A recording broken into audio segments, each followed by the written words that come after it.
Hello everyone and welcome back to an unnecessarily detailed and possibly inaccurate review of the Final Fantasy series, or UDPO for short because that name is really a mouthful. In this video I'll be going over Final Fantasy 3, specifically the 3D remake and the pixel remastered versions. I decided to do both versions in one video as they may have many similarities and differences, but not so much so that they needed their own separate videos. But before jumping into Final Fantasy 3, I realized that I haven't shared enough of my personal thoughts on the series so far. So let's fix that. For Final Fantasy 1, while I did enjoy the RPG elements, the story was a little too simple for me and the characters I didn't find too exciting. While at times I was enjoying beating the daylights out of the monsters, I felt that some of the areas were meant to either be too focused on endurance testing and that the final area wasn't the most creative, as it is basically a boss rush with some enemies in between. For Final Fantasy 2, I overall found it to be my favorite of the series so far, excluding 15 as that was my first Final Fantasy that I played until completion. I love that they added some characterization to the party members as each of them had a distinct personality and interactions with one another, although few and far in between.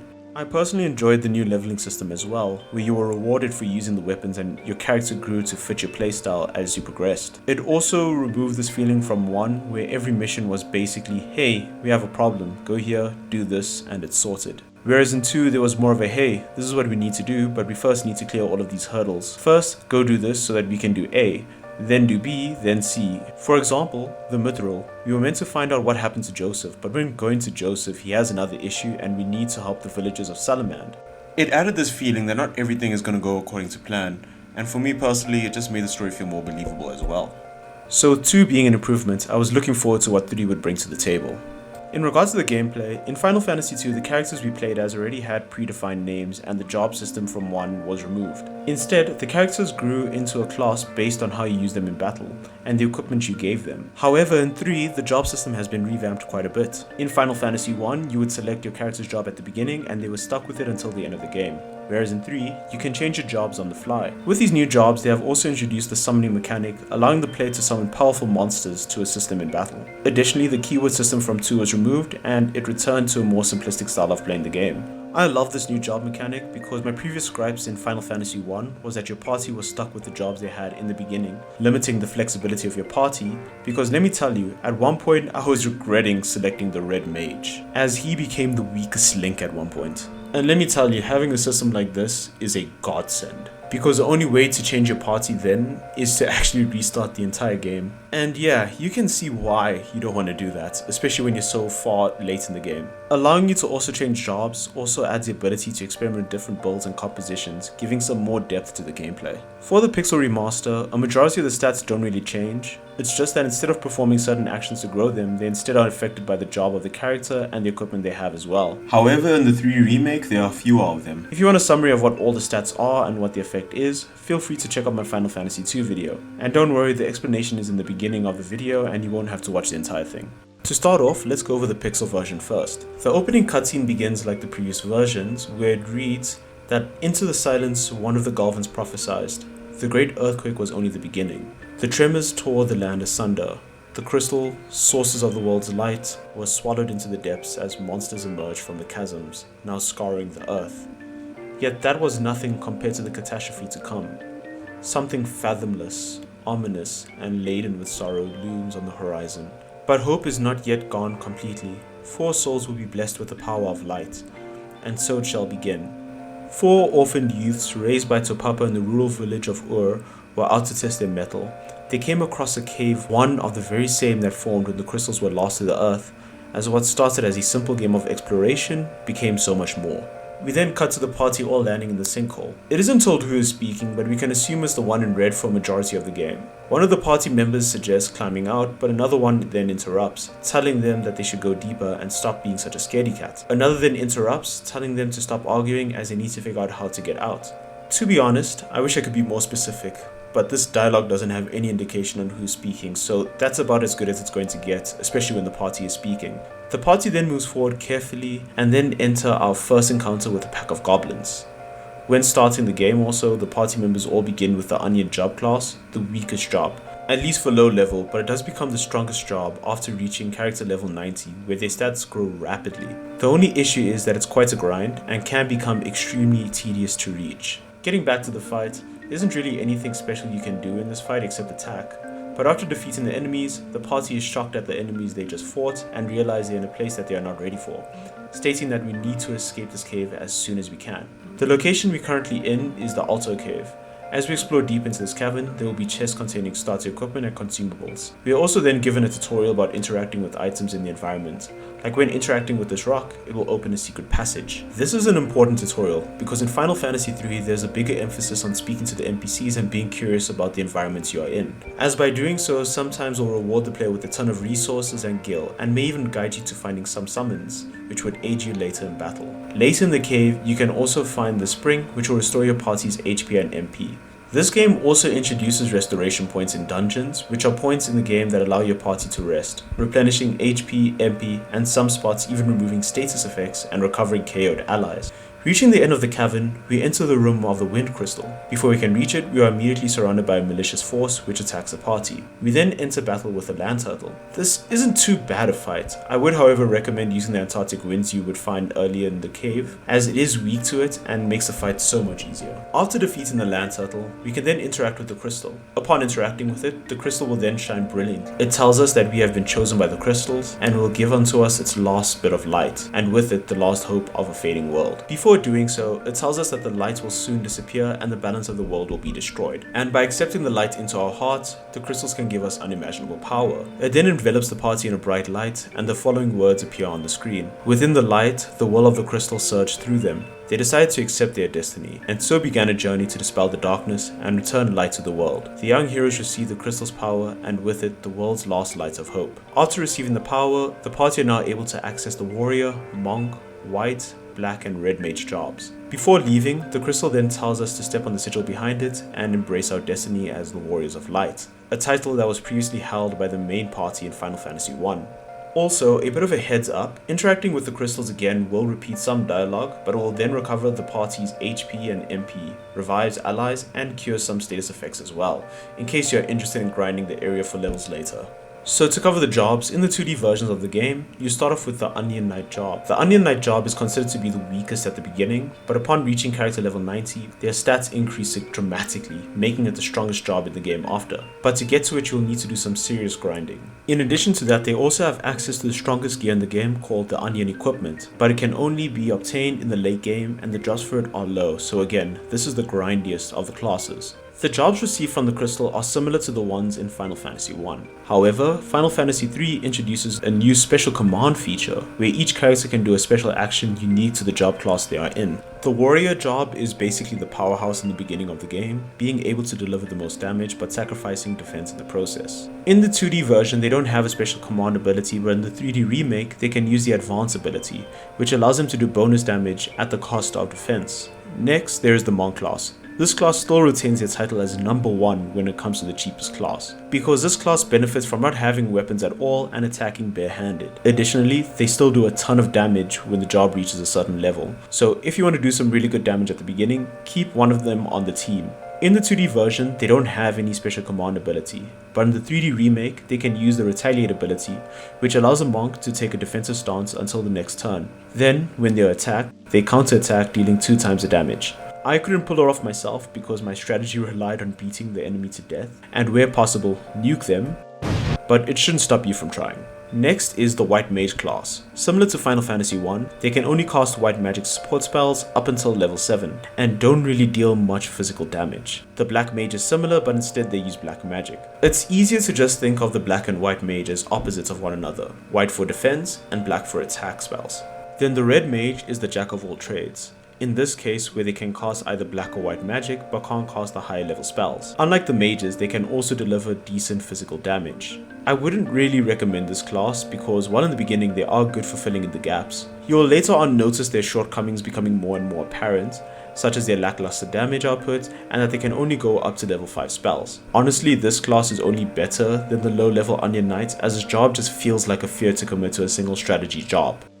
And that is why I had one in my team. Returning to the story, heading to the sigil behind the crystal, we are then teleported outside to the world map. Exploring it, the first place you'll most likely enter is Ur, the home of the party. You can then speak to some of the residents, where this resident will introduce us to another new system in Final Fantasy III, which is the giving items to NPCs mechanic, original name by me. It basically shows that for specific NPCs, you can give them items such as potions and elixirs, and in this case, we can give the old man a potion and he will thank us and reward us with echo herbs, useful for removing the silence status effect during battle. For those uninitiated, some enemies can inflict a party with silence, preventing them from using spells of any kind, severely weakening your party's ability to use magic. Speaking to other villagers, one mentions that the surrounding area, including this village, is ruled by King Sasune, whose castle lies to the east of the village by the Parmini Mountains. Another mentions that to the south of the village lies the town of Kazus, but due to the route being overrun by monsters, no one goes there. We also get an explanation as to why the cave we were in earlier was called the Altar Cave, because before the Great Earthquake there was a crystal altar, but it then sank deep underground when the earthquake hit. Speaking to this villager here, he mentioned that there is a cure spell in the shed deep in the forest behind him, and to be careful on our way as there are monsters on the path. Traveling and entering the shed, a man inside will then tell us about a hidden passage that can be revealed by interacting with the candle furthest to the right. Interacting with the candle, we find this passage that will then take a player to a room containing a room full of treasure chests. Before leaving the shed, I would also recommend interacting with the jars, as sometimes objects like these contains items. Speaking to this one old lady here, she will commend us for finding her, and then she will tell us that she has a secret potion stash hidden in the well. Entering it, we can find 3 treasure chests containing potions. I'm also not going to go over every item in the game that you can find, by the way, nor will I go in depth on all the enemies. It's just for the beginning. I think these tips can be helpful as it saves a bit of time and makes the starts a bit easier. By the way, in Final Fantasy III, the bars are usually found in the inns, whereas previously they were separate. Bars usually contain some interesting interactions, where in this bar you can interact with the dancer to watch her, well, you know, dance.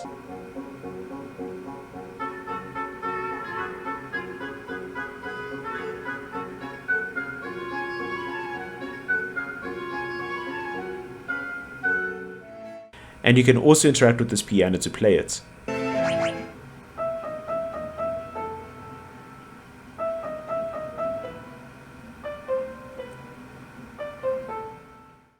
In this Final Fantasy, you also don't have the wizards who explicitly explain every mechanic of the game to you, but it is instead introduced to the player through the story. It's also worth speaking to the patrons in taverns because they sometimes give some really useful information and give you an idea where to head next. For example, speaking to one of the patrons in this bar, they mention that they can't leave the valley due to a giant boulder blocking the way. Then speaking to this villager here, he'll mention that the villagers await us inside, as Dan sensed what befell the party in the Altar Cave due to his strong connections with the spirit world. Heading inside, we are immediately face to face with Dan, who tells us that the spirits have already told him what happened to us. He then advises us to speak with Elder Tupapa for some words of wisdom before we set off on our journey. Entering the room behind him, we see 3 figures. On the left is Nina, the mother figure for the 4 orphans, aka your party. Bit of a messed up line there, I just realized, but carrying on, she tells us to take care as she will worry greatly for us. On the right is Homak, one of the town elders. He tells us that as long as we remain true to our heart, we will be able to understand the power granted by the crystal. In the center is Topapa, the one who has raised the 4 orphans as well. Before we can explain, he interrupts us by saying that he too was surprised that we were chosen by the light. He then tells us that such a meeting wasn't due to chance and that the crystal willed it. He continues by telling us that our souls have been touched by the light and that we can't let the strength it has given us go to waste, telling us that we need to leave at once and seal away the powers of darkness. So after this discussion, I was kind of unsure where to head next. So I went down to the town of Kazus, which was mentioned previously by one of the villagers. Entering it, you'll find a lone man standing by a fire, where speaking to him, he'll immediately be frightened, but after a bit he'll come speak to us. He'll apologize for running off, saying that he thought we were one of the ghosts. He tells us that the village is haunted and to stay away from the inn as it is full of ghosts. Ignoring the man's words and entering the inn, we see stencils of people, which are the ghosts. Speaking to them, they will mention that a djinn that was sealed in a cavern since a great earthquake has awoken. They then mention that a mithril ring forged in Kazus is the only thing strong enough to contain its power. So to prevent that from happening, it cursed the town, turning them into ghosts. Speaking to the shop owners, they also won't be able to sell you anything due to their curse, as they can't hold anything. One of the ghosts also makes mention of the fact that the townsfolk once made a mithril ring for Princess Sarah of Castle Sasune, mentioning that it could help with the djinn. Then speaking to this one ghost, he will tell you that his name is Sid and that he was originally from Canaan, but due to the Boulder Nell Valley he can't leave. Due to that, he then planned to stay a night in the inn, but was unfortunate enough to be caught by the Jinn's curse. He then offers us his airship, and in return, we help with the predicament he is in. He then tells us that it is parked under the desert next to Kazus, and following his directions, we can then enter the airship, which is the first time in the series we actually get to see what it looks like inside. Past that, we also meet the Cid of this Final Fantasy world, because up until now, every installment had a Cid, and each of them were involved heavily with airships, which I found to be interesting. That aside, we can walk to the steering wheel and begin to take off. Heading then to the Parmeni Mountains, we can then enter Castle Sasune. Outside, we see one known guard, who tells us that the Jinn cursed everyone in the castle, turning them into ghosts, him only being spared as he was out on a mission at the time. He then makes mention of the mithril ring that Princess Sarah supposedly holds. Entering the castle, we can see that the soldier outside wasn't lying, as everyone including the king himself was turned into a ghost. Speaking to the king, he again speaks of the Jinn's curse and mentions that the only way to lift the curse is to defeat the Jinn himself. The party then asks where the Jinn is, and he tells us that the Jinn is sealed in the cave north of the castle, but to defeat it the party will again need a mithril ring to seal him. We then mention to him that we overheard that Princess Sarah might have one, and the king confirms that the princess was gifted one by the people of Kazus, but currently her whereabouts are unknown and he fears that the Jinn may have kidnapped her. We then speak among ourselves and then decide to offer the king our services. The king, grateful, then tells us that the skeleton then is the key to the secret door. Before leaving, one of the ghosts also mentions that in the western tower there's a holy sword called the White Snake and is effective against the undead. I went and immediately grabbed one, and boy was it a good choice, as it will be useful for the upcoming area. To reach the cave, we can use Cid's airship, where upon entering we will face numerous undead enemies as we make our way to the Jinn. Hence why I recommended grabbing the White Slayer from the western tower. At one point we will reach a dead end where it looks as if there's no way forward, but remembering King Sasune's words, we can find the skeleton here, and interacting with it opens a secret passage. Entering it, we find Princess Sarah, whose whereabouts were previously unknown. She tells us that she is there to save her subjects from the Jinn's curse, but there are too many monsters for her to handle. She then explains to the party that the only reason she wasn't affected by the Jinn's curse is due to the mithril ring she had on her at the time. We then suggest that she returns to the castle for her own safety, but she refuses immediately, willing to even go deeper on her own if she has to. Catching up to her and asking her to reconsider, she then requests to travel with us as we cannot seal the Jinn without a ring. Accepting this, Sarah joins the party. When going through the story, from time to time you'll have temporary party members that walk around with you. While you can't speak to them, they don't help in combat, and sometimes they're just there to explain some of the mechanics or give advice about the upcoming fights. Although it is better than them just disappearing and only showing up when it's convenient to give and take. I honestly preferred how they were in Final Fantasy II, where they would fight alongside the party and often came with abilities of their own. It would also make you be more invested into the characters as you go along, because when you fight with the characters you also level them up and control how they work within your party. Going deeper into the cave and reaching the Jinn, Sarah rushes it and tries to banish it using her ring. Unfortunately, it doesn't work, as the Jinn has joined forces with the darkness, making it more powerful than expected. We then enter a fight with the Jinn. If you spoke to Sarah previously, she will mention that the Jinn is susceptible to ice as it uses fire attacks. Thus, using Blizzard or Arctic Wind is effective on it. When fighting the Jinn, it will mainly use fire spells on the party to attack as well as physical attacks. After defeating the Jinn, it is finally weak enough for the mithril ring to be able to banish it. Sarah, happy to have banished the Jinn, says that it's time to return to the castle to cast the ring into the wellspring there and lift the Jinn's curse. She then warps us to the castle, leaving the airship behind. In the castle, she then throws a ring into the wellspring and the curse is lifted, and the princess then bids us farewell as she has duties she needs to attend to, and even though she wishes she could join us on our travels, she knows she will only be a burden. So instead will wait for us to return when we are done with our journey. Making our way back to the king, he thanks us for sealing the Jinn and rescuing Sarah. As a token of appreciation, he gives us a magical foldable canoe, which I'm not sure how it exactly works, but maybe it's like a paper boat that once placed in water becomes an actual canoe, but I digress. With the magical canoe in our hands, we can then cross the lake and reach the airship. By the way, I know that I'm probably butchering this name, but I'm just going to call it Kazus for the rest of this video. Heading back to Kazus, we see that all the townspeople are no longer ghosts. Cid then rushes out to thank us and is saying that he's happy that his airship was used for a good cause. He then asks us for another favor, and that is to take him back to his wife in Canaan. With this request, Cid then joins the party. Speaking to him from time to time, he mentions that he is an expert airship craftsman, meaning he built the airship we are currently using. In addition to that, he will remind us of the boulder blocking our way out of Nal Valley, and suggests visiting the blacksmith in Kazus to fix a mithril prow to the airship. Heading into this building, we can speak to Tucker, the Kazus blacksmith, blacksmith who has the NPC of an ordinary wizard. Sid then speaks to the wizard, the blacksmith, and tells him that a mithril prow may be what is needed to break through the boulder. The blacksmith then, without a moment's hesitation, agrees and goes to make the modifications to the airship. He then returns saying there's no need to worry about payment, as it's the least he can do for us for saving the town. With the mithril prow added to the ship, the party is then able to break through the boulder. To do this, well, you just fly straight into it. Unfortunately though, the airship is destroyed in the process, meaning that the party is back to walking on foot. But hey, at least you received Sid's approval and got rid of the boulder.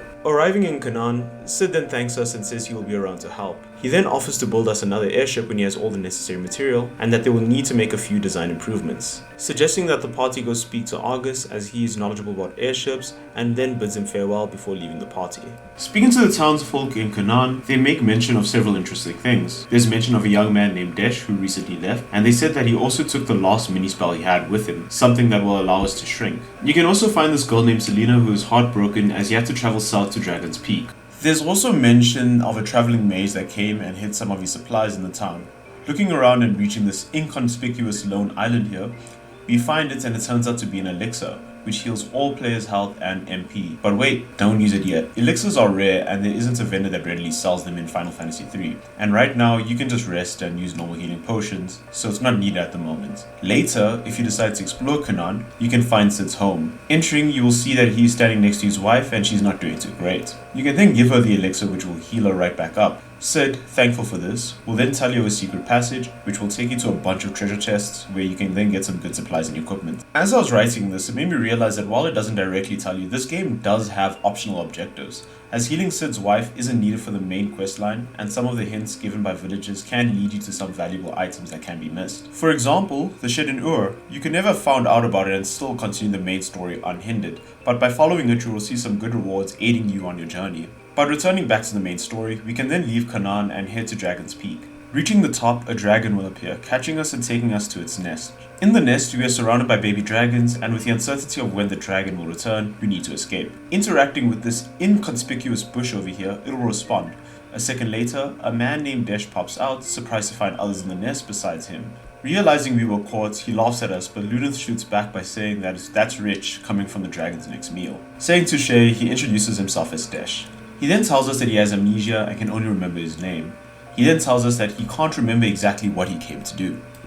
But before we can continue this conversation, the dragon then returns, and they try to find a place to hide, realizing it's pointless. Desh tells us that we need to run as we don't stand a chance against it.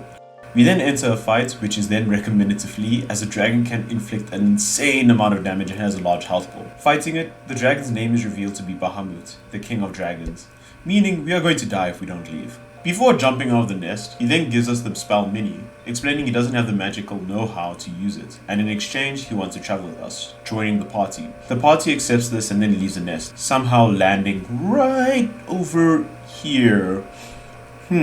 Not questioning our surroundings, we can then enter this patch of forest here and meet our first gnome. It tells us that it is from the Tozus forest south of here, and that we are welcome to visit, but we will need to shrink ourselves first using Mini, or else we will destroy the place. The waters around this place also have healing properties, so if you don't have enough MP or HP, you can use these waters to restore them. Learning the Mini spell, this spell will allow us to shrink and unshrink ourselves. But just be careful when Mini though, as your physical attacks and defense will be reduced. However, your magic will still be able to do the same amount of damage, so when shrunk, change your party's job to work around that. Also, when using the mini spell, do yourself a favor and target the entire party instead of shrinking one by one, as it does save on the MP. And also, I was a bit of an idiot because I only realized late in the game that you can target everyone instead of just one person at a time. Exploring the world miniaturized, we can then enter Tozus village, a village filled with gnomes. Asking around, some of the gnomes make mention of a tunnel that leads to Moralka Basin, home of the Vikings. They also make mention of the living forest where the fairies reside. Another gnome also mentions that Dr. Shalko is ill and that he can't treat himself in the condition he is in. You can also purchase the item Gnomish Bread here, which can allow you to see all the locations of the map, including ones that you haven't yet visited. Making our way then to Dr. Shalko, you can see that he is bedridden, saying that he needs an antidote. Giving it to him, he recovers and thanks us for saving his life, and as a token of appreciation, he then opens the secret passage to Moralka Basin for us. Making our way through the tunnel, we will come across monsters that we can either fight or flee from. At this point, we can unshrink ourselves using either the mini spell or the mallet. This took me way too long to figure out, by the way, so that's why there's a lot of footage of me in the mini form still. Speaking to the Vikings, they will be in low spirits as an old sea dragon has awoken after the great earthquake and destroyed all of their ships, save for one, the Enterprise. But even with that, they can't set sail as it is still roaming the seas and will attack them if they get anywhere too close. Speaking to one of the two women in the captain's room, one mentions that the sea dragon is the legendary Nepto from the temple nearby. Then speaking to the captain, he is at his wit's end and unsure what to do next and is willing to give us the Enterprise if we can get rid of it. Before leaving, you can speak to one of the Vikings on the way out. They'll mention that even if the Enterprise is still seaworthy, the sea dragon will just attack. And leaving the cove and using the ship, it confirms the Vikings' warnings, and we will enter a fight with it. By the way, its face is actual nightmare fuel. At least it's improved in the 3D version. But I don't exactly know why, but its face in the pixel remastered version is just eerily creepy. Oh, and by the way, if you think it can beat in a fight, think again, because it does a ton of damage, and it would be better to just leave it alone. Heading up, you can find the Temple of Neptos. Interacting with the statue while mini will allow us to enter the empty eye socket of the statue. We then pass through a dungeon of enemies, finally reaching a giant rat. The rat is not too bad, but will use Blizzara to attack the party. But anyway, defeating it, the party then obtains the Nepto Eye, which can then be used to restore the Nepto statue. Fixing the statue then returns the Nepto Sea Dragon back to its slumber. It will then thank us by telling us that it is no ordinary gem, as it is the vessel for its soul, and without it, its physical manifestation cannot be controlled. To further show its appreciation, it then rewards us with the Fang of Water. Before going off into its slumber, it then mentions that the water has lost its shimmer and that the great earthquake led to the light of the elements to be trapped deep within the earth. And before it slumbers, asks us to restore the light. With the Nepto Dragon asleep, we can then resume our journey and the Vikings may resume their plundering. Wait, I don't think that's a good thing. Leaving, we can then find the village of Toko. However, something is off. Speaking to any of the residents, they flee for their lives. Entering this home, a child then flees and runs into the chimney. Although if a group of people randomly entered my place unannounced, I would also flee in panic. Following and speaking to the child, his mother would then shield him and beg us to spare him. Realizing we aren't with the soldiers, she apologizes and tells us that the soldiers who bore the crest of King Augen raided the village and took her husband, among many captives headed west into the desert. Speaking to the other residents of the town, you also hear stories of a monstrous evil floating in the desert in the shape of a tree, which, if you look, you will find this orb-like object floating around. In addition, one will mention a town of eccentric people claiming to be descendants of the ancients. You can then speak to the mayor, who tells us that the soldiers have been coming into the village and taking both their food supplies and able-bodied citizens, explaining why there's an absence of young men in the village and all that's left is women or old men, as well as children. But currently we can't do anything else here, so we just kind of have to leave them, I suppose. So before we continue, I just want to take a bit of a pause here, because as you can probably tell, I'm not feeling too enthusiastic about the story. Because so far the story isn't really hitting the right spots for me, as the majority of the story and locations I've been to so far really felt jumbled, and that the party is more or less going along a series of events that eventually led to them finding the crystals and fangs on the way. For example, we destroyed the boulder. That's great. Now Sid wants to head home to his wife and we accompany him. Now what? Oh, there's this man named Desh who just up and left and heads to this dangerous mountain. Let's go after him. Oh no, we have been captured by the dragon. But look, we found Desh. Oh no, the dragon's back, let's run and somehow end up in this place that logically we shouldn't have been able to reach in the first place. Oh wow, this one location I'm in is conveniently near Tozo's, and what's this? Desh happens to have the mini spell, the exact spell we need to enter the gnome village. Oh, these gnomes are so moronic. They don't know how to buy an antidote for the village's only doctor. Oh jeez, it looks like it's up to us. Oh wow, Dr. Shelko is well again, and he has a secret passage that will lead us to the Vikings that are having an issue that only we can help with. Oh look, we have helped them solve the issue and they are giving us the only ship that they have left, and the exact thing we need to continue our journey. How cool. I'm really sorry for the mini rounds. As I started saying the story out loud, I started getting irritated with the coincidences and conveniences. One of my pet peeves is when a whole story feels as if it's based on coincidence, and there's no direct focus on the end goal. Unlike in Final Fantasy I, where the Warriors of Light were focused on the crystals and where they were, but they had to sort out other issues that were preventing them from going forward. Also look at Final Fantasy II. Firion and party had a clear goal from the start and the story flowed naturally. They were given missions to help the rebels out, but of course they got sidetracked as the situation tended to be more complicated than they originally thought. In 3, it feels as if you follow random clues and just chance upon things that are important to them. And don't feed me the line about it being the will of the crystal and this was not mere chance, because honestly that is just a plot contrivance. Another thing that bothered me also is the fangs, because let me tell you, these things are way more important than you think. When you get them, the game is placing heavy importance on them, and I'm not sure why, and half the time they spoke about them in the story, I was like, wait a minute, am I stupid or was I not paying attention? Because the way they go on about these things, and everybody makes them seem so important and I have no clue what they are for. And all I know is that I just keep getting them for some reason. But negatives aside, I am enjoying the job system at least. Albeit, I have basic classes at the moment and I do appreciate the mini quests you can find by speaking to the townsfolk. Leaving Toko and making way to the village of the ancients, you can also find chocobos. By interacting with one of them, you can then ride them to travel quickly around the map without fear of entering encounters. But to be honest, I didn't really use them as much, as the other transport methods like boats and airships were close enough that I didn't need them. In addition, I would rather walk to some locations because the amount of time I would have gotten one, I would have already reached my destination, making it a waste of time. Also, if you have Geisel greens, you can interact with this nest here to summon a fat chocobo. This chocobo acts as a transportable chest to store your items or retrieve them.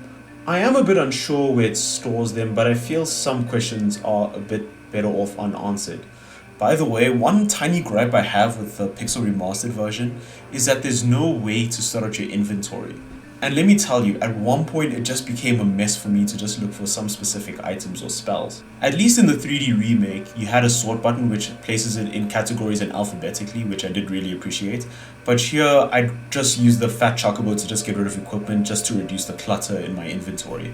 Reaching the town of the ancients, you can then find a bit of background about the world. Speaking to them, you can find out the following. These people first do believe they are the descendants of the ancients, the creators of civilization as we know it in this world. Their creed is to live in harmony with nature and that they follow the rule of surrendering to the greater will of the world, as one cannot rely on modern machinery. You also hear mention of the light and dark being living forces, where in due time they choose 4 young heroes to bequeath their powers to when the time is right. They then mention the warriors of dark who save the world from the wrath of light, whereas we are chosen to restore it, giving a bit of world building and telling us that for the world to survive, light and dark need to be balanced, and depending on the shift, either warriors of the dark or light are needed.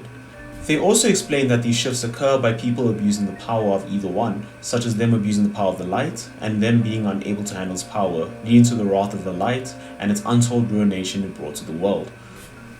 One person then mentions that the continent we are currently standing on is floating, and this was due to one of the ancients making this possible with the Tower of Augen giving enough power to keep us afloat. You can also see this if you go to just the edge of the map, where you can just see clouds. Oh, just a minor thing, we can also find this kid who says he'll give us a reward for running around the continents on a chocobo. Doing this, he'll be impressed and give us a gnomish bread. And this was, I think, one of the really rare times in this entire game that I actually used a chocobo.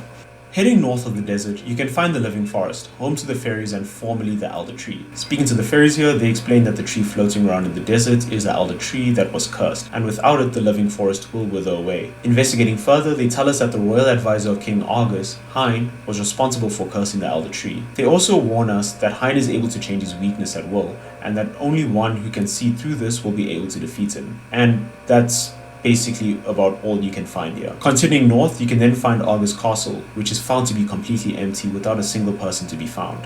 Exploring around further, I then found the Tower of Augen, the main thing keeping the continents afloat. Unfortunately, there's nothing to do here as we need the toad spell to turn into toads. At this point, I was at complete loss again, and after exploring for a bit, I found Augen Gulch. These were the people we saw at the opening cutscene of the game. Throughout the story, they are described as being born blind, but due to this, some are born with a sixth sense, some being able to even see into the future. They explain to you that the reason they stay in this culture also is that they believe that if they can see the future, they should have no way of influencing it. They mention that they serve the wind crystal, and that we should seek the crystals of fire, water, and earth to gain even greater power. Going down these set of stairs, we will then meet the exact Augen that was in the opening cutscene. He will tell us that he has been waiting for us, and then gives us a frog spell to enter the Tower of Augen, and tells Desh that his destiny is waiting for him there. Heading back to the Tower of Augen, we can then cast Toad on ourselves to, turn into toads. I would recommend just using maybe Maiden's Kiss because it then allows you to revert back to your human status as well as save on MP. I would also recommend avoiding the fights as a toad because you can't really cast spell nor are your attacks effective. Entering the tower, we hear a menacing voice telling us that this will be our final resting place, and Desh says that for some reason the tower looks familiar to him. Delving deeper, Desh will recover more of his memories and at one point remember that he is an ancient and will be able to tell us the secrets of the tower and help us navigate it. Reaching the 10th floor, we will then come across the person causing the chaos in the tower. They will reveal themselves to be Medusa, a servant of Xander. They aim to destroy the tower so that it will plummet to the land below. To stop us from interfering, Medusa attacks, and dear god, the design caught me so off guard. Personally, I think it's cool, as the design is creative and it makes you feel as if you're fighting something that is the definition of evil. Just a bit of a warning, although I haven't encountered it during my playthrough, Medusa can use a stay ability which has a 1 in 3 chance of inflicting petrification. So it would be good to keep some golden needles for that, as petrification can cause an ally to be unable to act until the status is reversed. And if the whole party is petrified, it's an instant game over. After the fight, interacting with the furnace, it reads that it's going to blow soon. Desh then rushes forward, fully regaining his memory and telling us that he is one of the remaining ancients and the watchman of the tower. He then states that he was only to awaken when something happened to the tower, but due to the length of his slumber, it gave him amnesia, making him lose his purpose. He then says that it doesn't look good and that he knows how to stabilize the flames, but can only do it from inside the reactor. Stating that there's no other choice, he bids us farewell and thanks us for helping him.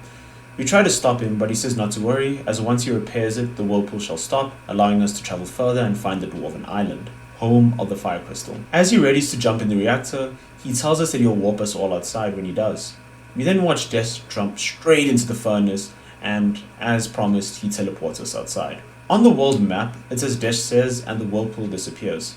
We can then take the Enterprise and take a left here, and then find the Dwarven Hollows. Entering the second level, we can speak to the dwarves and find out they experienced a recent theft by Gutsko, whereby one of their horns have been stolen. Speaking to them, they tell us that he was last seen heading towards a subterranean lake, and the only issue is they can't go after him as dwarfs don't float. Finding the subterranean lake, we can then transform into frogs again so that we can dive into the lake. Going to the lake, we will then have to travel deeper until we reach Gutsko, where reaching him, he warns us to stay back before attacking us. This was another easy fight, as Gutsko only uses fire and physical attacks against us, but just be warned, he can take actions twice per turn. Defeating him, we recover the Horn of Ice, but as we leave, we see this little worm-like item following us, and when interacting with it, we just get a and then it just continues following us. Totally something not suspicious. Making our way out of the lake and back to the dwarves, speaking to them, they then lower the magical wall for us so that we can return the horn to its rightful place. Placing the Horn of Ice back on its pedestal, Gutsko then reveals himself, taking the opportunity to grab both this time. He then flees, stating now that he has both and is able to extinguish any flame and thus be able to reach the fire crystal. Giving chase, we can then enter the mountains of the north and enter the Molten Cave. Traversing through this, I noticed that the lava falls from the previous Final Fantasy games have been nerfed, not doing damage per step anymore, and just more acts like an orange pool of water. Eventually reaching the fire crystal, we find Gutsko standing in front of it, absorbing its power. He then engages in a fight with us, as by us being alive, he can't tap into its true power. In this fight, Gutsko now takes the form of a dragon, who is able to deal fire damage to the entire party at once, and like previously can attack twice per turn, dealing decent damage to the party if you aren't prepared. Then defeating him and interacting with the fire crystal, the crystal will then bestow upon us the power of flames, granting us access to the Ranger, Knight, Thief, and Scholar jobs. So just to quickly go over the new jobs, the Ranger is a new job introduced in the series where they exclusively use bows and boomerangs. They are able to do the same damage at the front or back of the line, and additionally they gain access to the ability Barrage, where they can shoot 4 arrows at 4 random enemies. Using these moves will also consume arrows, and depending on the version, where in the Pixel Remaster, it doesn't consume arrows, and in the 3D remake, it does. The Knight job from Final Fantasy I also makes a return as the upgraded version of the Warrior job, and can use 2 new command abilities. The first is Defense/Guard, which increases the Knight's defense, and in the Pixel version is able to increase its magic guard. Its second ability is to take damage in place of an ally that is near death, but this is more of a passive ability. The Thief class is another returning job with a couple of upgrades. They are able to use the ability Steal, where they can attempt to steal an item from an enemy. Additionally, they have an upgraded version of Runaway called Scram in the Pixel version and Flee in the 3D remake. They also have this added ability where if they are the leader of the party, they can unlock locked doors, or alternatively, you can use magic keys which you can consume to unlock doors. These keys are purchasable from a merchant in the remote village called Geisel, which you can find right here. Another new job introduced in Final Fantasy III is a Scholar job. They are able to use the Analyze/Study ability to reveal the enemy's health and weakness. In the 3D remake, it can also remove buffs on the enemy when used on them. Additionally, they can also use the Alchemy/Item Lore ability, where they can increase the effectiveness of items. The ones where this is applicable are usually highlighted. If you also want to have the study ability without the Scholar job, but just at the cost of MP, you can buy and use the Libra spell from a mage in Geisel, the same location where you can buy magic keys. Returning to the dwarves, a wounded man then enters, asking us for help. He explains that Toggle had nothing left to plunder, so they are burning the village. With his last dying breath, he then tells us that Hein can change his weakness and only a scholar would be able to see through his tricks. Before we leave the hollows for Toggle, I recommend just looking around and gearing up. Upon entering, we can see the horns have somehow been returned, and speaking to them, they also thank us and show us to the treasury where we can obtain some good supplies. Leaving and heading straight for Toggle, we are ambushed by soldiers who paralyze us and take us to the castle Hein. We awake in a cell with other soldiers and captured villagers. In our cell, we also find that King Argus has been captured. Speaking to him, he introduces himself as the king of Castle Argus, and he explains that Hein cursed his soldiers so that they can follow his will.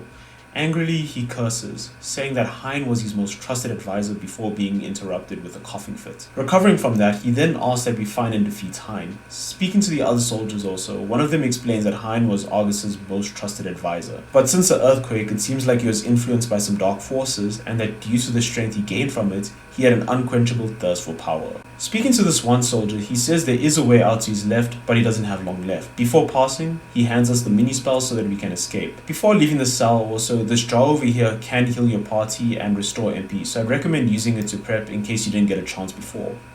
Leaving, we have to fight through multiple levels to find Hein, and also you'll need to take this hidden path to reach him. Finally reaching Hein, you find that he has given up his mortal flesh, giving himself over fully to the darkness. Speaking to him, he's commending the dark power he has obtained, saying that with it he can move forests, control armies, basically feeling as if he holds the world in his hands. He then attacks us, stating that all that oppose him shall be annihilated. We then enter a fight with him, and during the battle, Hein will continue to change his weakness throughout the battle, which is a first in the series by the way.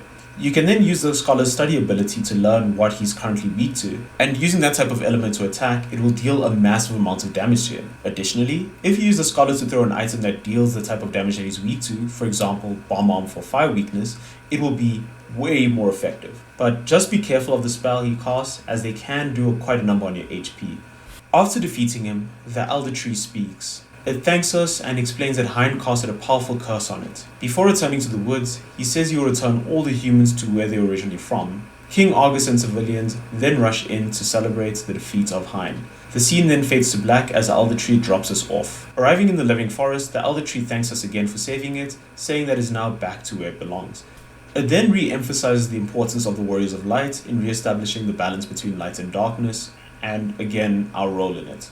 As a token of appreciation, it awards us the Fang of Wind, and it then mentions that due to Hein's treachery, he will have to forbade visitors from entering the forest for at least a few millennium while it heals. It then thanks us again, and requests us to go dispel the darkness in the world. Returning to Tokul, you can see all the residents have been returned, including the woman's husband. Heading back to Castle Argus, you also see the soldiers have returned, and King Argus is sitting in his chambers. Speaking to him, he will thank the party for restoring peace back to his kingdom, and rewards the party the Wheel of Time, a device that was constructed by the ancients and has been in his family for generations. He tells us to take it to Sid in Canaan, where upon giving it to Sid, he will then make modifications to the Enterprise, such that when we are on it, it can then turn into an airship, with the only caveat being that it can only land in water as it was previously a ship. Using the airship, we can then fly across the map and leave the continent. We then find ourselves out in the open sea with a few locations we can visit. We can find this one location called the Temple of Water, where at the end, we find a crystal shard where upon interacting with it, a voice in the temple will then tell us that only Arya, the priestess of the Temple of Water, is permitted to touch the water crystal shard. Exploring the other locations on the map, we eventually reach an island with a shipwreck off of the coast. Entering it, we find an old man taking care of a young lady at the back. Speaking to him, he tells us that most of the world has been underwater since the Great Earthquake, but he avoided it due to being on a boat at the time. He also found the young woman behind him as she was clinging onto a piece of driftwood and says that they're the only survivors as far as he is aware. Interacting with the lady in the bed, you can give her a potion to wake her up. I gave her an elixir just to make sure that it heals her. Then when she wakes up, she's confused about where she is and who we are. She then immediately recognizes the power of light within us and sees that we are the warriors who were gifted by the power of the crystal. Happy to see us, she introduces herself as Arya, the priestess of the Temple of Water. She explains that the Earth's power caused the great tremor that led to the water crystal being buried deep underground. Without the water crystal's protection, the people were turned to stone and were sent plummeting to the ocean's depths. She then requests that we take it to the Temple of Water to retrieve the water crystal shard that we saw earlier, as it may be able to break the curse. Before we carry on, we try to stop her as she's still injured, but she refuses as the fate of the world is at stake, telling us that she needs to get to the temple, and thus we hesitantly agree and Arya joins the party. Asking her about the shard, she then tells us that we'll be able to lift the seal on the door in the Cave of Tides. Returning to the shard, Arya is relieved to see that it has not lost its light as of yet, and says that we need to take it to the cavern north of the temple. Arriving at the door, she tells us that the reason it is sealed is to prevent outsiders from entering the inner sanctum, and that it can only be opened by a priestess of the water temple. Arya then kneels and faces the door, murmuring a prayer. A beam of light then removes the seal on the door, allowing us to proceed further. Going deep into the Cave of Tides, we will eventually reach the water crystal, where Arya will then approach it and return the shard to the crystal, causing it to regain its brilliance. As Arya approaches us, she notices a figure getting ready to shoot at us, telling us to watch out as she pushes us out of the way and takes the fatal shot in our place. The hooded figure then approaches us, telling us that the cursed arrow was meant for us, and it then reveals itself to be the Kraken, and that they were tasked by Xande to ensure that the water crystal did not regain its light. Saying that, we then enter a battle with the Kraken. For this fight, just be prepared for the Kraken to use spells such as Blizzaga and Blizzara. I just defaulted to my usual strategy of beating the living daylights out of it, to be honest. Defeating the Kraken, we can then return to Arya, who is fading. She thanks us as she tells us that she was able to fulfill her purpose of restoring light to the crystal. She then gives us the title imbued with the power of water, allowing us to access the jobs of Geomancer, Dragoon, Viking, Black Belt, Dark Knight, Evoker, and Bard. She tells us that we must then continue our journey without her, as the world needs light to dispel the darkness. After Arya passes, the earth then begins to tremble and Luneth refuses to leave Arya behind. The other members then try to tell him there's no time and that they have to leave, but it's already too late as the screen fades to black. We then cut to a scene showing either the ocean level decreasing or the land underneath rising due to the water crystal being restored. Here, I just want to take a quick pause to just discuss the jobs as well as give my current thoughts so far. The Geomancer is a new job which is able to use environment to deal damage on the enemy with no MP cost. They have the terrain ability where the attack varies depend on the environment the fight is taking place in. I honestly don't have much to say because I didn't really use this job much, but I did find it an interesting addition. The next job is the Dragoon, one of my favorites. They generally use spears to attack and deal increased damage to flying enemies, and no, not all enemies that have wings counts as flying enemies. Additionally, they have the jump ability where they will jump high into the air for the rest of the turn, where they'll avoid any damage until they come back down, dealing extra damage. The only issue is that when they are up in the air, you can't heal or buff them, so just plan around that a little. The next job is the Viking, where they are basically the tanks of the group, having access to the provoke ability, where it'll have a chance to have all the enemies focus their attacks on them, with the chance of success increasing with each job level. Additionally, the provoke ability also lowers the enemy's defense, probably because all the enemies are focused on just attacking you, ignoring their own defenses. They also have a second ability that when they have 25% or lower HP, they then receive a massive damage reduction, but this is exclusive only to the pixel version. The next job is the Black Belt, which is a direct upgrade of the Monk job. Besides doing more damage, they have a new ability called Boost, where they charge up the attack to deal double the damage. They can also use the boost a second time to do triple the damage, but if you use it a third time in succession, they will then overcharge, losing the boost and halving their HP in the process. In the pixel version, they'll have access to a second ability called Kick, which allows them to attack all the enemies at the cost of reduced damage. If you equip claws with a secondary effect, you can also have a chance to apply it with all the enemies that you attack. The next job is the Evoker job, which is able to summon powerful monsters or deities to either attack with a black version summon or buff the party with white version summon, with the version being randomly selected. And the final job you receive from the Water Crystal is the Bard, where they are meant for support by using the Sync command, providing different buffs. In the 3D remake version, the buff provided depends on the harp equipped to them, whereas in the pixel version, they learn new songs as their job levels increase. Personally, I didn't use it because I preferred using the White Mage, as I felt it had more defensive options to offer, but that is just personal preference at the end of the day. So with the jobs out of the way, I am glad about the job system as it brings many new ways to play the game. I especially enjoyed the Evoker class and the summoning mechanic, as it was great seeing the deities in actions, and some of the animations for the attacks are awesome, especially when you get the summoner job. Another detail I like is that some jobs can also be used in the overworld to explore more areas. For example, the Thief. In the game you'll encounter locked doors, but when you have the Thief job you can automatically unlock the doors, and this skill is exclusive to that job. In combat, I'm also appreciating the idea of weakness being more useful here. Although you can just get by beating common enemies with normal attacks, you do see a difference when you take advantage of the enemy's weakness when facing a boss. Unfortunately, I still have the same gripes about the story up until the Argus and Elder Tree section. The area with the dwarves felt as if it was just thrown in there and there isn't really much explanation into what Ice Fangs did. So what they had to do was have Gutsco exclaim their use, as none of the dwarves explained why Gutsco would steal it. Another point of the story I felt could have been done better was with the Golgans. I honestly stumbled upon them when I was lost again, and when you speak to them it feels like their only purpose was to tell the player where to go next and give us the toad spell. It makes it feel as if the writer of the story didn't know how to make them find the spell organically, as the spell is the only thing we need to enter the tower with. So it ends up being that these random people in the cave have answers, and I would have had nicer things to say, but they are never mentioned again in the story except for this one Golgan that you can find here for some reason. Hence, why it feels as if they were just there for driving the story forward. When it came to the Argus story, it wasn't a major step up, but there was a line to follow where it didn't feel like a contrivance. You could maybe assume that Hein planned to use that wounded civilian as a trap to lure us to Tokul and capture us, because there's no way in hell this guy would be able to swim out this far and still be breathing without knowing the exact location we were. And also, I didn't see a boat, but maybe there was one and it just wasn't shown on the map. But I digress. When the storyline with the tree is done, you'll most likely speak to Argus, who will then offer you the Wheel of Time. And if you spoke to Sid, you'll also know that he's been looking for a Wheel of Time as well, and even when you receive the Wheel of Time, Argus makes mention of Sid, adding a bit of a logical link between the two. The story with Arya was also serviceable, as the Water Temple tells you who it needs, Arya then tells you where to go, and everything just works in that line. The story makes sense, it's not built on contrivances,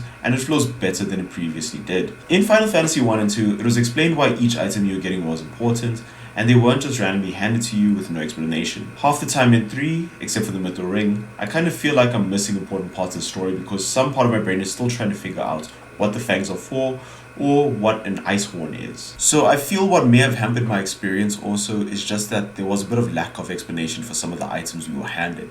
Waking up in an inn, we'll find out that this little girl and her grandfather have rescued us from the cave and that we've been out for 3 days. Thanking the girl and her grandfather, we can then explore the town to find out what has happened since then. Starting at the bar, the residents will mention that it feels as if they've woken up from a vivid dream, telling us that they neither remember the earthquake nor being turned to stone. You'll also find out that the Enterprise has been chained by a man named Goldor, a paranoid and greedy man who lives in a house of solid gold nearby, and was afraid that we were the warriors of the crystal, so to protect his crystal, he locked us in the same area he is in, thus going to force a direct confrontation between us, and most likely lead us to going after the crystal that he was trying to protect. Are you serious? It just didn't make much sense, because the thing is, he's trying to protect his crystal because he's paranoid you'll come after it. So what he does is, he locks us in the same area that he is in. Because yes, clearly when I want to protect something from a specific someone, I lock their only form of transportation and force them to come to me directly at my house where I'm most likely keeping said thing, eventually leading them to come into contact with it, and thus my worst nightmare has come true. Because if he didn't chain it, they wouldn't have spoken about Goldor because you wouldn't have asked about the chain, and then they would have just sailed away not knowing about it. But carrying on, to get to him, we also find out that we're going to need some leathergrass boots, as the path to his house is blocked by a bottomless bog. And the only person that has a pair of said shoes is Delilah, who lives down in the sewers. Also, before leaving, it'd be criminal of me not to mention this piano, because if you interact with it, you get treated to an exquisite scene that I would highly recommend you check out.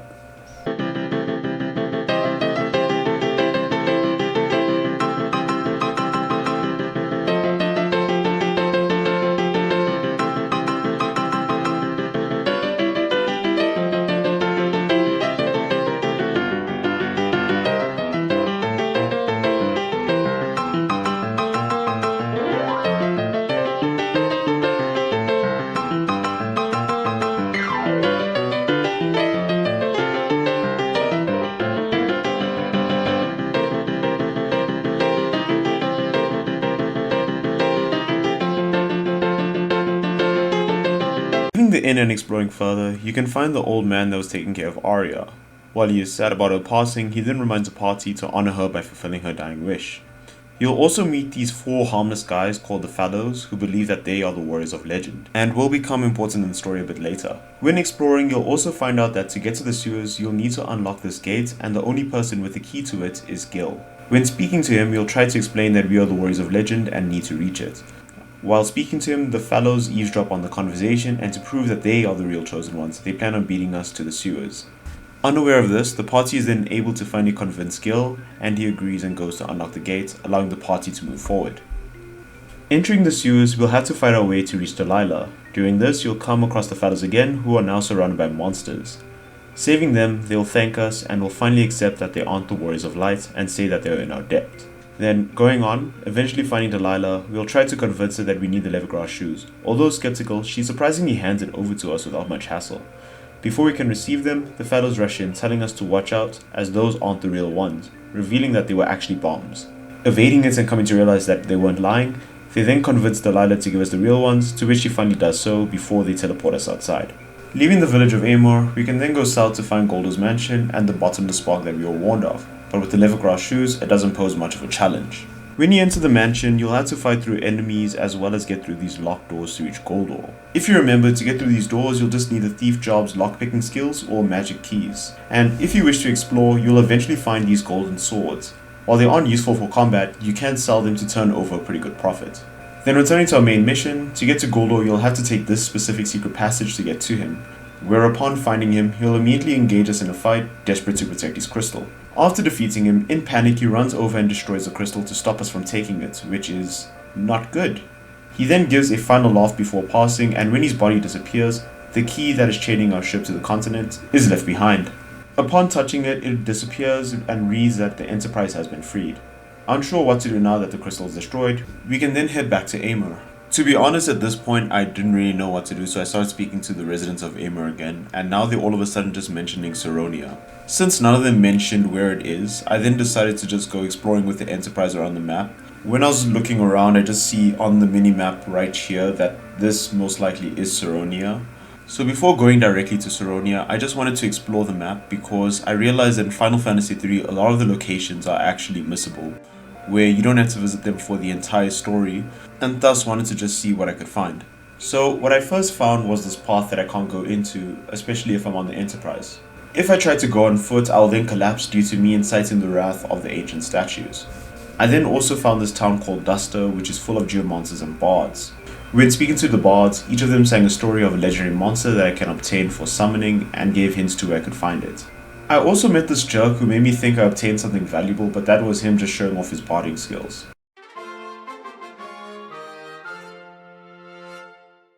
How you make a sound like that with a harp, I will honestly never be able to tell you.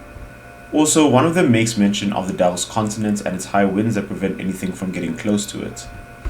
Leaving and going on, I then found the town of Repleto that contains evokers and summoners, where the stores also sell summons for all levels except for 6, 7, and 8, which you'll have to look for. Speaking to the Repleto invokers, they'll make mention of a man named Noah who lived on the Del Continent and was powerful enough to command both Bahamut and Leviathan. They then tell us that he sealed them on the floating continent. You can also find this Augen here, who tells us that in ancient times the power of light flooded the world during a cataclysmic event called the Wrath of Light, but now it is happening with the darkness and something must be summoning it, and that if either the light or darkness were to envelop the world, nothing would survive it. Before moving on, I just want to give a quick thought. I felt that the part with Goldor and Amor was a pretty lackluster part of the story, as it honestly just felt uneventful and was more filler than anything. His motivations were nonsensical, and even if you try to justify it as him being too paranoid to think logically, it doesn't really make sense, even if you were trying to hide your crystal from everyone and keep your possessions a secret. Additionally, this brings me to another issue, that the main story doesn't tell you where to go next or why you'd want a faster airship. I could argue that this forces you to be lost and in a sense encourages you to explore the world, as a lot of the locations, as I mentioned previously, are optional. I do appreciate this, but a lot of the locations only serve to teach the player more about the world and classes, and while it does wonders for world building, it unfortunately comes at the price of the story's pacing and depth. Additionally, these locations don't really have any interesting lore pieces outside of the main story, and just give hints on where to head next, making it feel as if the player's curiosity drives the story and not the characters themselves. So while lore-wise this is excellent, it unfortunately caused the main story to come to a drag and struggle with its pacing, which it already had a problem with. So to continue on with the exploration, there's another kingdom that can't be entered by foot, which was the one I assumed to be Saronia. If you fly over it in this dangerous area with cannons, which, to be quite honest, wasn't really the smartest idea. The airship will be destroyed and we'll be stranded in the castle city of Saronia, the place we were looking for. Recovering from the crash, we find ourselves between two armies. Whereupon speaking to them, they'll mention that they are fighting against their own countrymen and that the side that loses will be branded as traitors and be executed. Then leaving this area as there's not much else to do, we can then explore 4 different areas, only 2 being important to the story. To be honest, when entering these locations I had low expectations as I was expecting all the places to either lead to the same location or to a copy and pasted one, and I was fairly surprised when they all turned out to be unique. Entering southeastern Saronia, we enter a town with a tower in the center. Speaking to the residents, they tell us that it is the Dragon's Spire where the dragoons keep their prized treasures at the top of the tower. But the issue is it is infested with monsters, making it dangerous. If we wish to venture deep and go all the way to the top, we will find weapons and armor for the dragoon job. Then heading to northeastern Saronia, we can find out that the king of Saronia also splits his military in half and has set them to go against each other. Speaking to some of the townsfolk, they mentioned that Minister Gigamet's shadow looked like a giant bird which was akin to the mythic Garuda. Additionally, there's mention that dragoons are the only job that are able to take him down. How they know that it's Garuda, I don't exactly know. Then heading to northwestern Saronia, it also has a library, but unfortunately it's blocked off. Also, when exploring Saronia, you'll find that a majority of the stores are sealed. This was due to a royal decree by the king. Going to southwestern Saronia, you can then find these old men that are scattered around the town, all wishing that Prince Alice was around to help. Speaking to this one in front of the tavern, he tells us that a young man that looked like the prince was in the tavern behind him. Then entering this tavern, we find the young prince surrounded by thugs mocking him for impersonating the prince. We then step in to save him and enter the fight with the thugs, where upon defeating them, they plead for mercy and step out of our way. Speaking to Alice, he then introduces himself and thanks us for helping him. Asking him about what happened, he tells him that his father has changed all of a sudden and pitted his forces against one another. He tried to reason with his father but was unswayed, and due to this, his father sent him into exile. Most likely impressed by our show of strength against the thugs, he then requests that we travel with him again to try and reason with his father to stop this madness. Then agreeing to help him, he then joins our party. Also, before you head directly to the castle, just a bit of a heads up, if you speak to these old men again with Alice, they'll then now give you additional items to help you on your journey.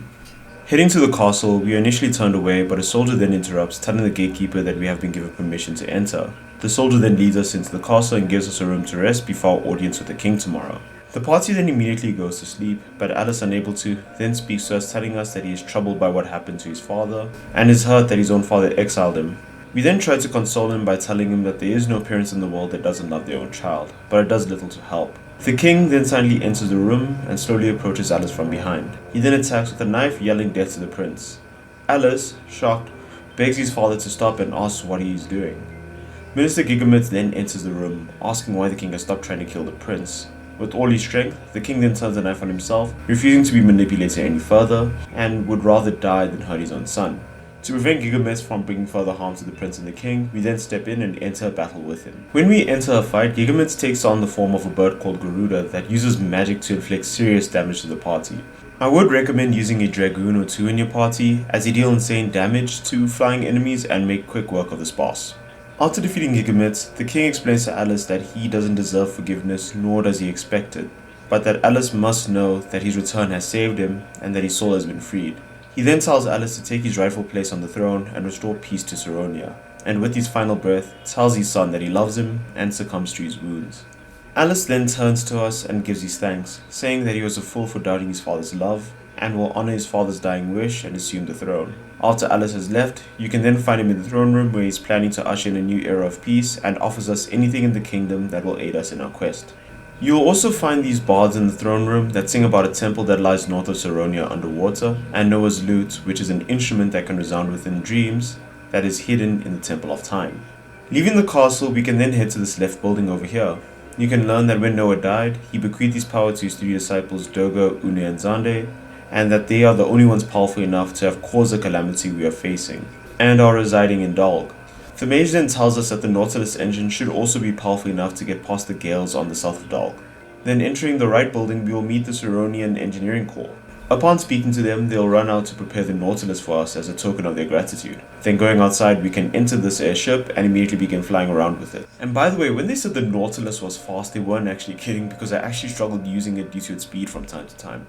Before leaving, we can go back to northwestern Saronia and read some of the books in the library. In the volumes of the Book of Augen, he speaks about how he named the towers and explains that due to the Wrath of Light being a miscalculation, he will have to place his son Desh into cryogenic sleep so that in case things go wrong, he can wake up and replace it. One of the books here also give an explanation of the fangs you have been collecting up until now, and explain that they will allow safe passage through the effigies mist.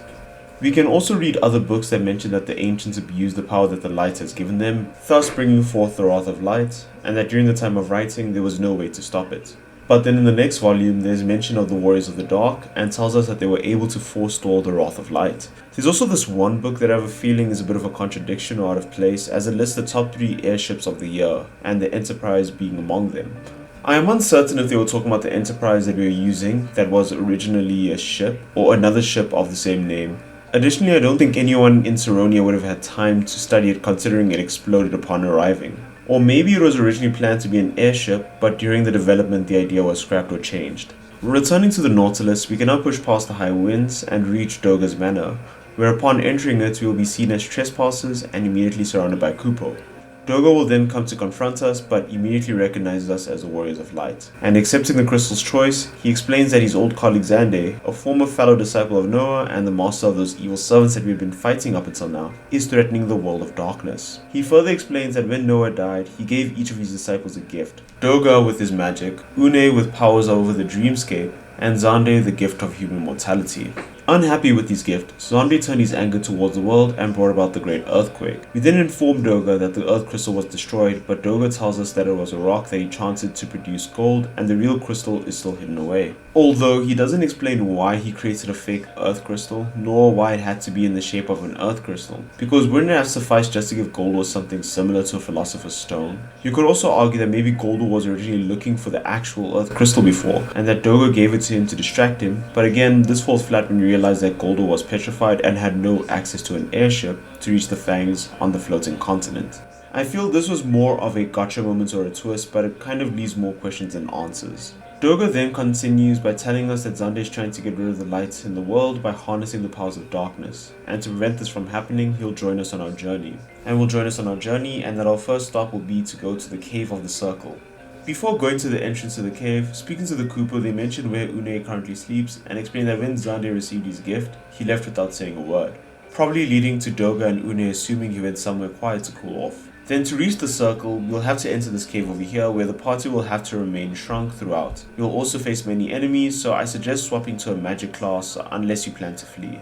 Then reaching the circle, Doga tells us that his life force won't last much longer and that he will cast a spell on our ship so that it can travel underwater.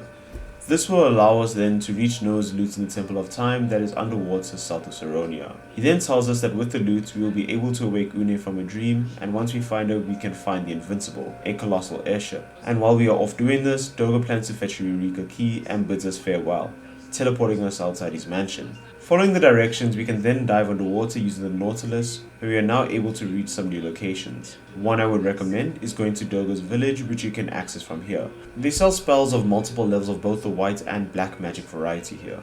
Once you're ready, you can then head to this location here, where we can then find the Temple of Time. In this location, you'll have to traverse through multiple floors to reach Noah's loot at the end, where upon collecting it, it will play a unique tune.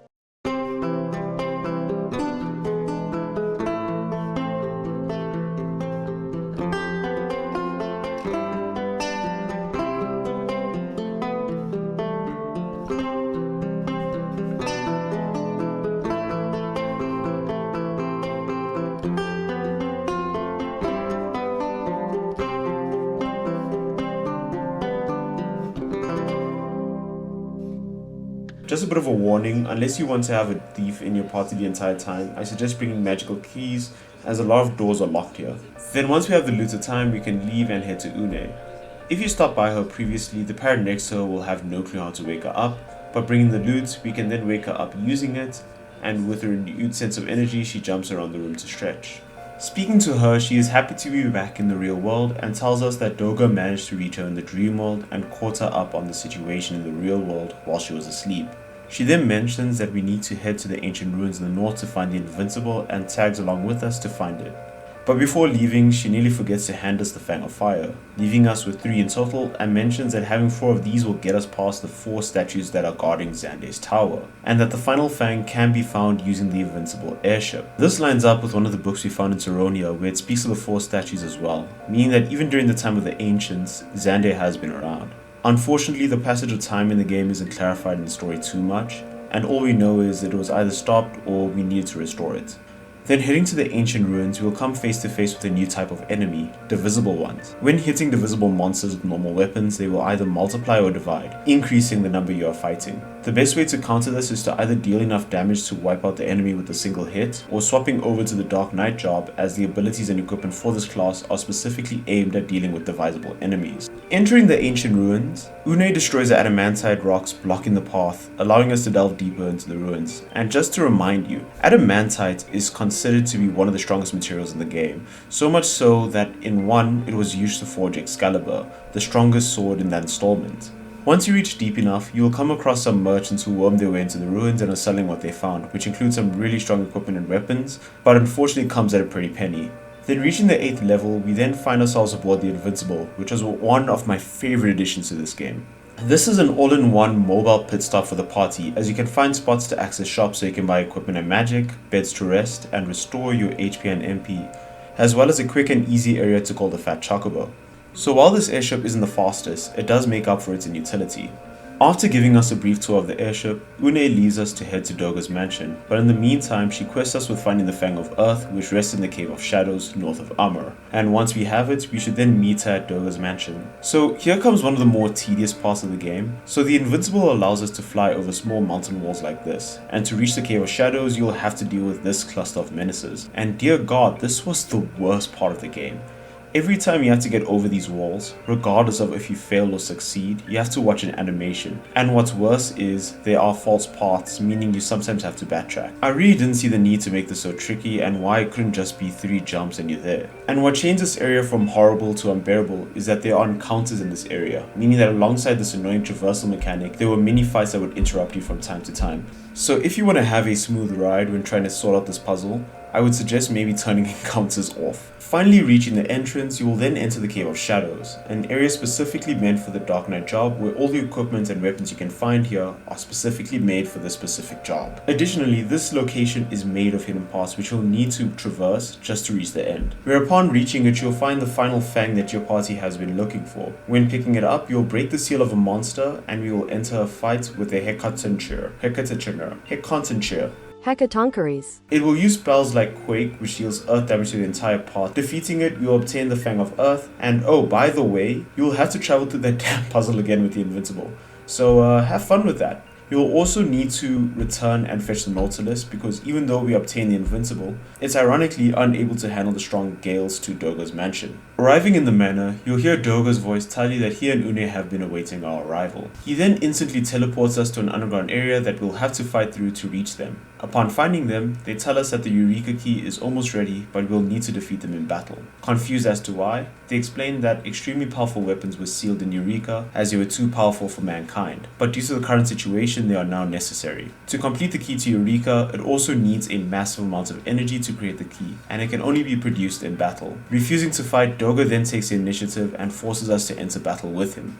When entering the fight, Doga takes on a monstrous form which confused me as to why he would take this form or why he would look like this. I would say that maybe he takes on this form to make it easier for the party to fight them, but that falls apart immediately because in the next area, you fight something called Doga's clone, and it takes on the exact same form. Maybe because they didn't want to waste the monster design, the developers decided to use it for Doga's form. Additionally, and this is speculation, in the original script, Doga and Une were going to betray the party and reveal they were servants to Xande, and were monsters the entire time, hence why you can find clones of Doga and Une in the next area, implying that Xande was the one who created them. Because if you look at the monstrous forms of Une and Doga, it looks like they have the ability to transform. After fighting Doga, his body lays on the floor. Une then rushes us, telling us not to worry because even if their bodies may perish, their spirits can't be destroyed. Defeating her, Doga will then tell us the Eureka key is complete and to take it with us. Before passing, he reiterates Une's words about their spirits persisting without their bodies. Une then also gives us a Cypress key which is needed to enter the door to the tower before passing on. With the Eureka and Cypress key in our possession, we can finally head to the Crystal Tower to end Xande's terror.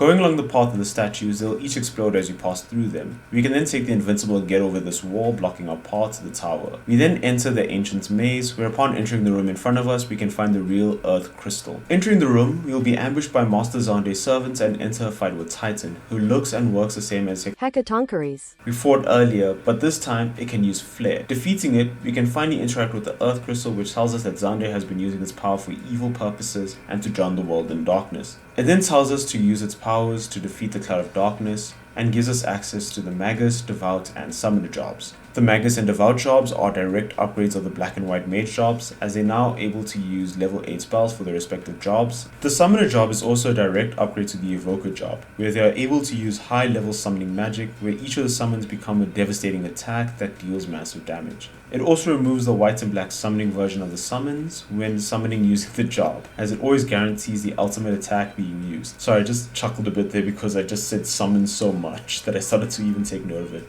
Before continuing further also, since I have the summoner jobs, I thought this would be the best time to get the optional summons we can find in the game, but I'll explain why it's unnecessary to find them later. In Final Fantasy III, there are a total of 3 optional summons you can fight and obtain the summon magic for. The first is the level 6 summon Augen. You can find him by traveling under the ocean east of Saronia. There you'll enter a dungeon, and near the end you'll come face to face with Augen himself. Defeating him adds him to your list of summons, where his white magic version casts Reflect on the party, his black magic version deals physical damage to all enemies, and his high summoning version instantly kills all enemies. On the floating continent, you can use the invincible to jump over a mountain range and reach a hidden lake. By landing on a specific spot and using a canoe to travel across a shadow on the water, you'll then be teleported to this dungeon over here. At the end of it, you'll encounter the level 7 summon Leviathan. Defeating it unlocks a summon that in its white magic version casts Demon Eye, which can petrify enemies. The black magic version deals wind damage to all enemies, while the high summoning version unleashes Tidal Wave, a devastating water attack that hits all foes. With the invincible, you can then jump over another mountain range to reach Bahamut's lair. After progressing through a series of dungeons and exiting the final one, Bahamut will then fly in and challenge us. Upon defeating him, he becomes a level 8 summon, where his white magic version casts Aura, increasing the party's attack power. The black magic version uses Ren to instantly KO a single enemy, and the high summoning version casts Mega Flare, blasting all enemies with an insanely powerful energy beam. I also may have forgotten to mention this or didn't add it, but the instant KO abilities as well as the Petrify are all based on chance with varying amounts of success. Returning to the ancient maze, we can then battle through some of the more difficult enemies until we reach the outside and can enter the Crystal Tower. Going into the room straight in front of us, we can find the doorway to Eureka, where upon using the key Doga and Une gave us, we are then teleported there. When entering Eureka, I have to admit I kind of love the design of the place because it feels as if it's a place that is outside of space and time with a grand feel to it. Traveling through this area, we'll come across some powerful enemies, and going further along, you'll have to defeat some powerful bosses to obtain the weapons locked away in here. You can find weapons such as Masamune and Excalibur, but it seems that Excalibur has been replaced as the strongest weapon by the sword called Ragnarok. You can also obtain the final 2 jobs in the game, the Ninja and Sage jobs. The Ninja job is a direct upgrade of the Thief job and has the Throw ability. When using this ability, they can use shuriken that deal an insane amount of damage, but unfortunately the shuriken is consumed upon use. In the 3D remake, instead of just throwing shuriken, you can throw any weapon in your inventory, but it's still recommended to throw the shuriken. Then the Sage job is a direct upgrade of all the magic classes, as it combines the abilities of the Magus, Devout, and Summoner, allowing one party member to be able to use high level summons and high level magic for both types. It's honestly best to swap all of your magic users to this class. However, in the 3D remake, the Sage class was changed as it can still cast all types of magic, but it can no longer use the high level summons, making it much more weaker than its Pixel Remaster counterpart. Once you get everything you need, you can then find these vendors here who will sell some really powerful gears and spells. The one thing that I found unnecessary and a bit of a slap in the face is that you could also buy the summoning magic for Odin, Leviathan, and Bahamut, because it feels as if the whole mission of looking, finding, and defeating the monsters was a waste of time. The main benefit of finding and collecting those summons was because they were legendary and only obtainable through these fights. But by them being buyable just cheapens the experience, because as long as I have the right amount of gil, I can get the same benefit, defeating the point of putting in the effort. It also ruins the foundations they set up earlier in the game, where they have all these bards playing songs as well as evokers speaking about the summons, because with all of that, it kind of made it feel as if the only way you could obtain them was by finding them. Anyway, buying what you need, you can then proceed through the Crystal Tower. Fighting through the Crystal Tower and finally reaching this room, you'll find it filled with 5 worms. Looking at the mirrors, the party then finds themselves paralyzed as a mirror traps anyone that looks into it. Xande laughs as we fall into his trap and brings the worms back to life, ready to eat us. Doga then appears, telling us not to worry, as the only way to break the curse of the 5 worms is the 5 hearts of pure light. He then tells us to persevere until he gets back. But my main question is how I'm exactly supposed to persevere when I am paralyzed, because I exactly don't know what he's expecting from me here. He then teleports to the people that we met on our journey, recruiting Princess Sarah, Sid, Desh, who is somehow alive, King Alice, and the leader of the Fallows, although they had much of a smaller part in the story. However, each join as they wish to repay the party for helping them in significant ways along their journey. They are then teleported in to hold off the rhymes? Sorry, is that a typo or did I misread that? No, it's a typo. Okay, moving on. We then thank them and are teleported to the 9th floor, where we come face to face with Xande. He then tells us that he's impressed we made it this far, but are too late as the darkness has drawn near and can't be stopped, engaging us in a fight. In this fight, Xande will use a range of spells in the party such as Blizzaga and Fyra, and will buff himself during the fight to make himself a much more menacing threat. Defeating him, he'll laugh as his defeat doesn't matter due to the cloud of darkness already being gathered. With that, he passes on, but in his place, the cloud of darkness appears, before telling us that it will turn the world to nothing as it will be enveloped in the shadows, starting with us. We then enter a fight with the cloud of darkness, where our attacks have no impact on it, and this is a fight you are meant to lose, because regardless of what you would do, it will eventually at one point shoot a little particle beam which does an insane amount of damage to the party. The party, defeated by the cloud of darkness, then collapses, where the 5 people brought by Doga then rush in, telling us that we can't give up. Doga and Une's souls then appear, giving us their remaining life force to revive us. Doga then tells us that Xande's actions have led to the illusion of light, leading to the dark to grow and birth the cloud of darkness. They then tell us that they can't stay long as their souls are going to ascend, and tell us to enter the world of darkness to stop it. The 5 brought by Doga then wish us luck and pray for our safe return, before we then jump and fall into the world of darkness.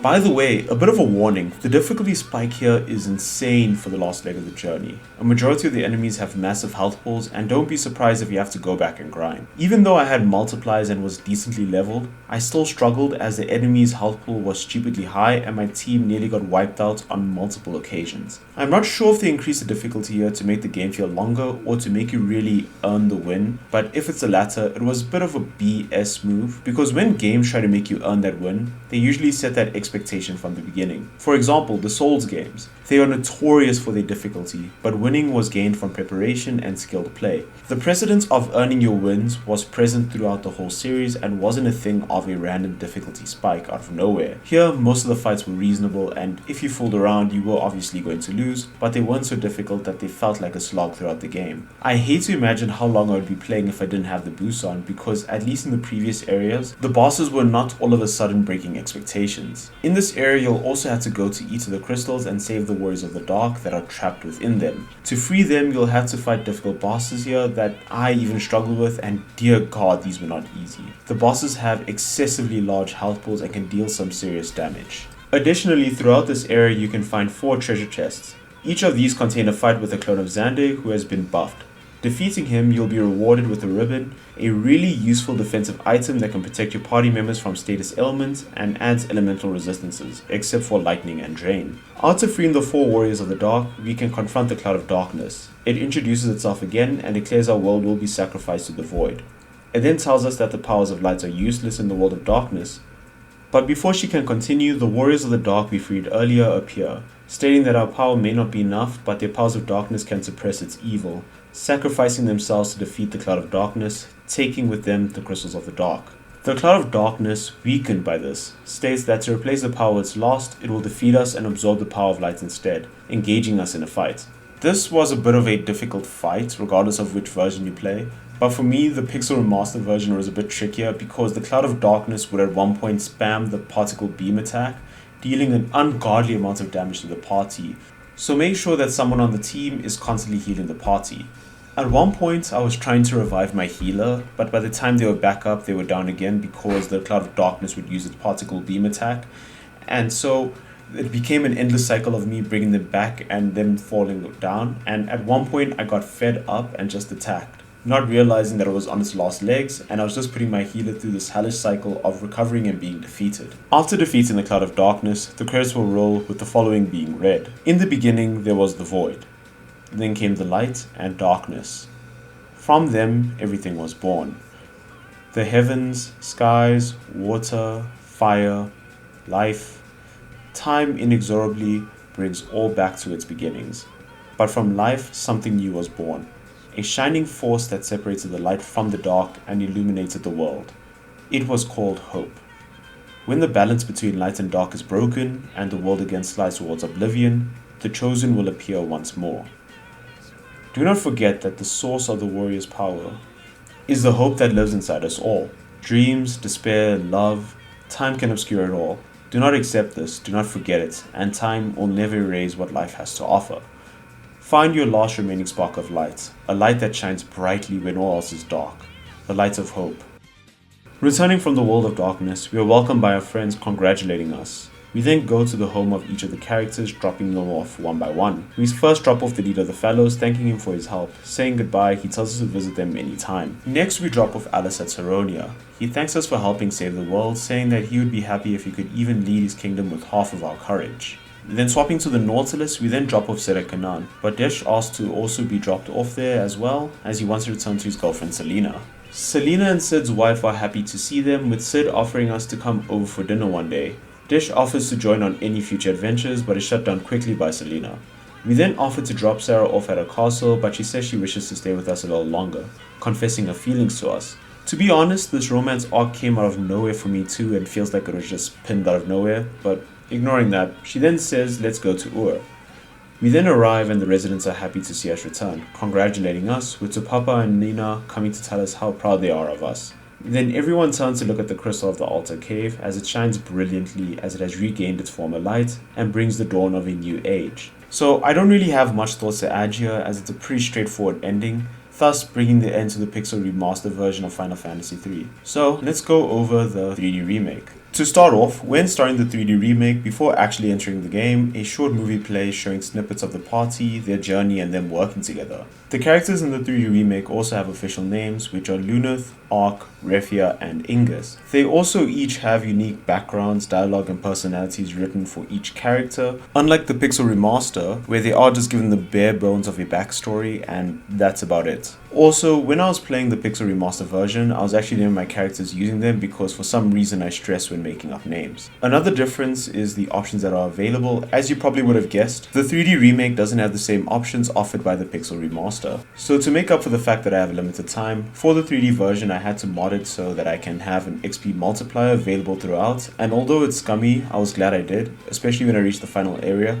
because dear god, it was much worse in this game. I also didn't enable God mode or one-hit options because I felt it would be a little icky and would have killed the majority of my experience. At times, the random encounters would also become a little heavy-handed, where every 2 steps I was engaged in a fight, so to save the frustration, I, at times, turned them off to allow me to re-explore some areas freely. In the Pixel Remastered version, the whole party falls together into the hole at the beginning of the game. But here in the 3D version, it's only Ludith, who is described as adventurous by nature and raised by Nina and Topapa in the village of Ur. Unlike the Pixel Remaster where we already start off with a full party, in the 3D remake, as we go along our journey, we will meet the Warriors of Light. Also, when playing, the environments in the 3D remake were well done, as they were being faithful to the original maps. At least I think so, as I don't know the liberties the Pixel Remaster took. I also did appreciate the design choices that they gave for every character in the game.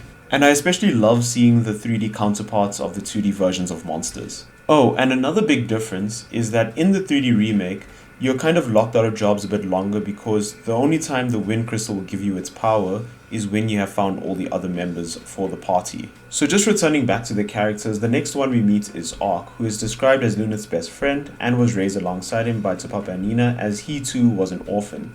But unlike Luneth, he prefers reading to exploring the wild. Then next you'll meet Refia, who is also an orphan who was raised in Kazu's village by the mithril smith named Taka, whose rigorous training led to her running away again. Throughout the story also, you'll see that she mainly behaves as the big sister of the group. Then heading to Castle Sasune, if you remember from the Pixel Remaster version, there was a lone soldier that managed to evade the Jin's curse due to being out on a mission at the time. In the 3D remake, this character becomes one of the main protagonists, Ingus, the fourth member. Throughout the story, he is shown to be the cool-headed one and has a strong moral compass. He also has a close relationship to Princess Sarah, making the romantic relationship that appears later in the story make much more sense. The 3D version also adds more depth to some of the scenes, as some interactions were added between the characters as they have more dialogue with one another. In the 3D remake, the guest characters can also have different dialogue depending on the area you're in. When I found this out, I immediately went everywhere to see what would be said. Additionally, the personality of the party members are much more emphasized in this version. For example, throughout the interactions with Desh, you can see Refia's disapproval of his treatment to Selena. When speaking about airships, there's a joke of Ark still not being over the airship being destroyed when trying to escape Nal Valley. I also found it funny seeing Refia give the appropriate reaction to watching 4 dudes kamikaze themselves here. So personally, story-wise, I feel this version just has more to offer, and I really appreciated that. In addition to this, the guest characters will also aid the party during battle, where they'll either deal damage to a foe or cast buffs on the party. They also gave the main 4 a background as well, with Sid being directly related to it, stating that the 4 party members were originally from the surface, where many years ago, Sid was transporting passengers on his airship, but then the calamity happened and the only survivors of the incident was him and the 4 main characters, explaining how they ended up on the floating continent. For Alice's storyline as well, he and Ark get close during their adventure and become quick friends. In one of the random cutscenes you can trigger, Lunith will comment on Ark being eager to help Alice, saying that he's probably happy he found someone shorter than him trying to save the world, leading Ingus to scold Lunith and telling him that what Ark is doing is noble. It's these little interactions in between that give the guest characters as well as the main 4 some more depth and also prevents them from feeling like blank slates, just like in the Pixel Remaster where they didn't really have much to add to the story.